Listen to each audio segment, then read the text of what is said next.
Bonjour à tous et bienvenue dans l'Actu Réfractaire, votre émission d'actualité nationale et internationale. Vous nous retrouverez chaque jour de la semaine à 18h sur la chaîne YouTube Actu Réfractaire, la page Facebook du Canard Réfractaire et même la version podcast qui est disponible en description. Cette émission, c'est votre outil, alors servez-vous-en et partagez-la au maximum. Allez, c'est parti! Le président des Restos du Cœur a annoncé que l'association est en difficulté et c'est Bernard Arnault qui vole à sa rescousse avec un chèque de 10 millions d'euros. L'État, quant à lui, va rallonger de 5 millions son aide habituelle de 10 millions pour les Restos du Cœur. L'héritage de Coluche est donc largement abondé par l'homme le plus riche et le plus puissant de France. L'association des restos avait besoin de trouver 35 millions d'euros pour finir son année. Sinon, elle devra refuser de l'aide à près de 150 000 personnes cet hiver. Et comme toujours, derrière l'actualité, il y a une situation économique et sociale qui est bien plus intéressante à analyser. Donc on va le faire. Et il va y avoir des chiffres, accrochez-vous. Les Restos du Cœur ne peuvent pas boucler leur exercice annuel à cause d'une hausse du besoin de l'aide à l'alimentation en France. 35% des dons alimentaires sont assurés par l'association auprès de 1,1 million de personnes, soit 170 millions de repas. En fait, le nombre de personnes aidées est en hausse à cause de l'inflation, ce qui crée une déconsommation, notamment dans l'alimentaire, et c'est historique. D'après une étude de l'IFOP sur l'inflation, un Français sur 2 saute des repas et un Français sur 3 a moins de 100 € après le 10 du mois. Il y a donc une puissante crise économique en France qui touche des millions de pauvres. C'est ça le problème. Les Restos du Cœur sont en déficit, c'est l'une des nombreuses conséquences. Parmi les voix dissonantes, il y a le patron de Leclerc et cet extrait qui a beaucoup circulé hier. Je pense qu'il y a des gens qui sont pour l'inflation. C'est le non-dit de tout ce débat. Il y a des gens qui sont pour l'inflation. Il y a une communauté financière qui possède des actions d'entreprise. Et cette inflation, elle donne l'illusion d'augmenter le chiffre d'affaires. Ah, j'ai fait 6% d'inflation de chiffre d'affaires, j'ai fait 7% d'augmentation de bénéfices. Donc elle est entretenue par certains, une inflation commode. Elle est entretenue, elle est souhaitée par beaucoup d'économies. Leclerc voit ses parts de marché augmenter grâce à l'inflation et les clients se dirigent de plus en plus vers les enseignes les moins chères, ce qui peut expliquer ses prises de position. Mais qui d'autre a intérêt à cette inflation ? L'origine de l'inflation est aujourd'hui largement documentée. Le FMI a montré récemment qu'une majorité de l'inflation, en orange sur le graphique, est causée par l'augmentation des profits des grandes entreprises qui profitent de l'inflation pour augmenter leurs marges. En bleu, il y a l'augmentation des salaires, conséquence de l'inflation, donc de l'augmentation des profits. En réalité, l'inflation sans les marges des grandes entreprises n'aurait été que de 3% maximum ces derniers mois. L'inflation est une opportunité pour les grandes entreprises, notamment du luxe, de l'énergie et des banques, qui augmentent leurs prix et voient augmenter leurs bénéfices. Et ça se voit sur leur taux de marge et aussi sur leurs profits. Total, qui maîtrise toute la chaîne de production du pétrole et qui bénéficie donc directement de l'inflation, a enregistré un profit record en 2022. Un profit en hausse de 12% au premier trimestre 2023. Exactement pareil pour LVMH, 21 milliards de bénéfices en 2022, un record. Et en 2023, c'est 30% de bénéfices en plus pour le premier semestre 2023. Donc plus 30% par rapport à une année qui était déjà record. Et le schéma se répète avec les banques qui affichent des profits records elles aussi. Des profits qui ne sont pas réinvestis dans l'économie, elles sont transmises aux actionnaires puis remisées sur le marché financier, provoquant une spéculation boursière dont on ne voit jamais la couleur, sauf lors des crises financières. En 2022, les grandes entreprises françaises ont versé 67 milliards de dividendes et 27 milliards de rachats d'actions, soit 94 milliards pour les actionnaires en une seule année.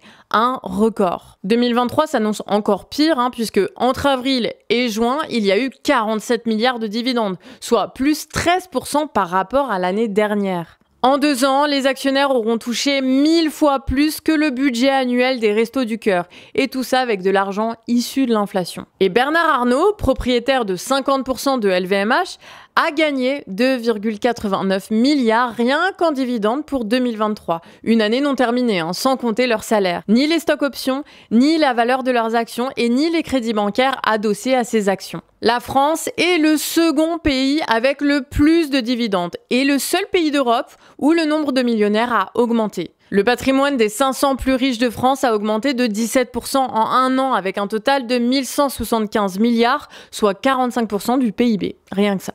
Bernard Arnault donne alors 10 millions pour assurer un coup politique, celui de nous faire oublier qu'en ce moment, nous subissons le casse du siècle organisé pour les plus riches, partout dans le monde et aussi en France. 10 millions, c'est le prix à payer pour arrêter le débat sur les super profits et les dividendes. La question n'est alors pas de demander aux riches de payer l'aumône, mais de réécrire les règles économiques pour que les richesses que nous produisons ensemble soient réparties équitablement. Sauf que certains ont d'immenses intérêts à cette inflation, à l'amplifier et la faire durer le plus longtemps possible. Alors la lutte s'accélère entre ceux qui s'accaparent tout et ceux qui s'enfoncent dans les galères mais sans croire aux mensonges. En France, comme partout dans le monde, il faut s'attendre à de grands mouvements sociaux pour les mois à venir. Les politiciens, on a confiance ou on n'a pas confiance, ça dépend. Hein. Mais en tout cas, on sait quelque chose, c'est qu'il y a officiellement 600 000 personnes qui n'ont pas à bouffer en France, tous les jours. Et les mecs vous disent ça comme un chiffre, et quand on leur demande qu'est-ce qu'ils vont faire pour ça, ils disent je sais pas. Alors nous on sait et on le fait, voilà. On reste en France, à Vichy, où des arbres historiques sont en train d'être abattus. Le parc des Sources se situe à Vichy. Il a été construit en 1812 sous ordre de Napoléon Ier. C'est les poumons verts de la ville qui regroupent des centaines d'arbres, dont 37 espèces protégées. Le parc se situe au cœur des activités thermales et de luxe de la ville de Vichy. Historiquement détenu par la compagnie de Vichy, le parc et ses activités a été cédé à la ville en 2019. L'objectif aujourd'hui pour la ville, déboiser le parc avec l'abattage de 180 arbres centenaires pour valoriser l'activité économique. Un collectif, Sauver le parc des Sources, se forme pour résister au projet de déboisement, convoque les médias, crée la polémique, force la discussion, multiplie les articles et les prises de parole, organise des réunions publiques et font tourner une pétition. Il et elle se mobilisent sur l'enquête publique et tentent de trouver des lois pour empêcher ces travaux. Malheureusement, ça ne suffit pas puisque la préfecture publie les dérogations nécessaires au déboisement d'arbres protégés et les travaux commencent. Le 4 septembre, et en une matinée seulement, une cinquantaine d'arbres ont été abattus, sous les yeux des riverains qui ne pouvaient pas faire grand-chose, si ce n'est filmer la scène. Ces destructions d'espaces verts posent question alors que l'un des enjeux du réchauffement climatique est le refroidissement des espaces urbains qui subissent des montées de chaleur toujours plus fortes en été. Pour rejoindre le collectif des arbres de Vichy malgré l'abattage, vous pouvez suivre le compte Twitter de Sauver le parc des Sources. Et puis si t'es pas de Vichy, il y a des projets similaires qui sont très probablement, malheureusement, à côté de chez toi. Alors reste vigilant. On passe aux actus vite fait et on commence avec l'Élysée qui devrait recevoir pour le reste du mandat du président des centaines de milliers de produits en plastique à usage unique. Les cuisines du palais présidentiel ont passé une commande pour leur cuisine sur la période 2023-2027 et dans cette commande, il y aurait plus de 800 000 produits en plastique à usage unique. Des sacs de cuisson sous vide, des pots à sauce, des housses de protection de chariot, des poches à douille, des sacs poubelles, des barquettes de cuisson ou encore des bacs de stockage font partie de la commande. La loi anti-gaspillage pour une économie circulaire adoptée en 2020 par le gouvernement Macron prévoit pourtant l'éradication des plastiques à usage unique d'ici 2040. Bon, à l'Élysée, on considère quand même que des efforts sont consentis puisque les personnels sont équipés en gourdes et en fontaines à eau. Attention! Deuxième info vite fait, et on vous en avait parlé il y a 2 semaines, la mission lunaire indienne Chandrayaan-3 s'est mise en pause ce début de semaine.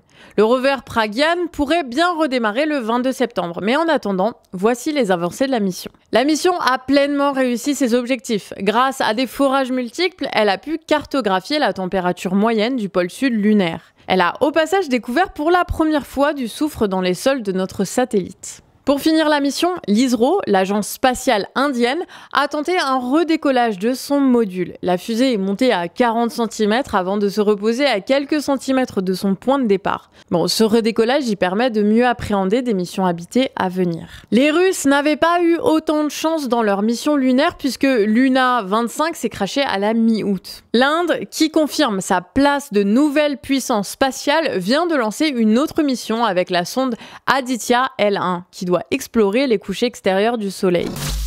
C'est là-dessus qu'on termine notre quotidienne. Alors si ça vous a plu, partagez la vidéo au maximum et puis surtout abonnez-vous et activez la cloche. Sur ce, amis réfractaires, passez une bonne soirée et à demain 18h pour votre prochaine analyse critique de l'actu. Ciao!